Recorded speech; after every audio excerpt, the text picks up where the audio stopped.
So today we're going to talk about how do we go up in draw weight? How do we go from 20 pounds all the way up to a target weight of something like 30 pounds?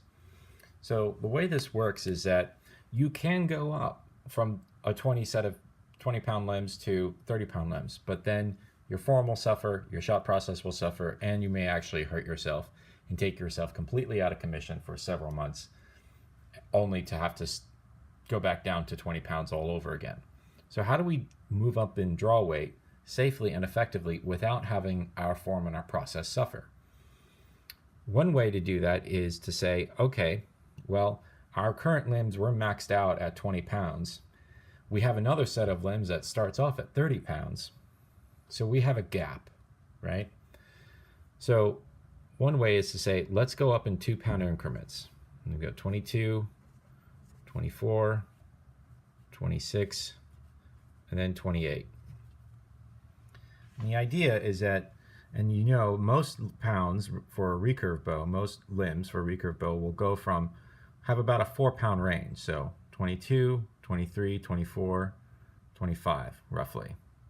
So if you go from 22 to 24, we will have one set of limbs, and then 24 to 28, that'll be a second set of limbs. So that's one set, and that's a second set.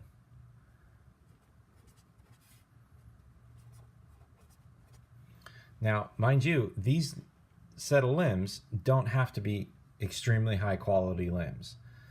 They can be cheaper limbs so that you can use them. You can buy a set of limbs for about $150, and when you're done and you get to your 24-pound weight of maxing out those limbs, you can sell them or give them to somebody else that may need them to be able to bridge up as well. So that's how we go up in weight as far as the draw weight. But how do we actually do that on a day-to-day basis?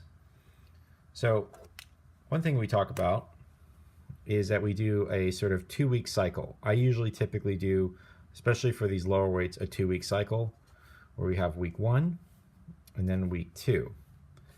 And the idea is that you shoot every day for about 6 days a week.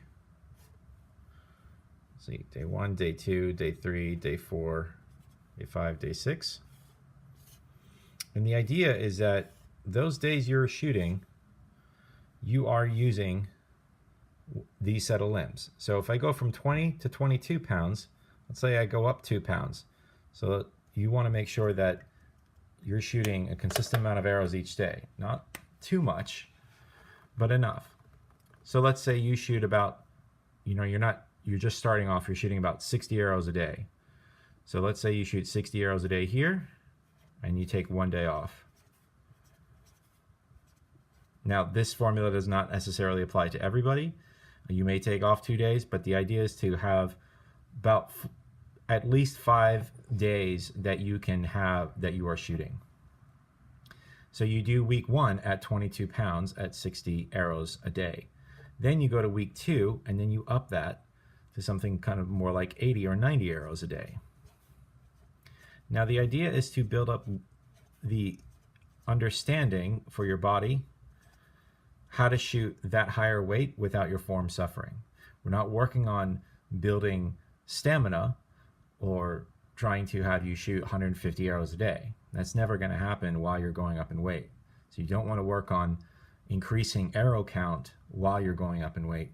You want to work on ensuring that you can go up in weight comfortably, shoot a minimum amount of arrows that you need without your form suffering. So then we do that for week 1, week 2. This is what I call a cycle. The idea is that you do one cycle, right? This is all one cycle. So we do one cycle for 22 pounds. Then we go up to 24, that's cycle 2. Then we go to 26, that's cycle 3. And then 28, that's cycle 4. So essentially you could do 1, 2, 3, 4, 5, 6, 7, 8. So it would take you about 8 weeks or 2 months to be able to go up to that weight. Now some people may think that is an extremely long time to go up 10 pounds, but we're trying to ensure that your form is not going to suffer because you're just going up in draw weight.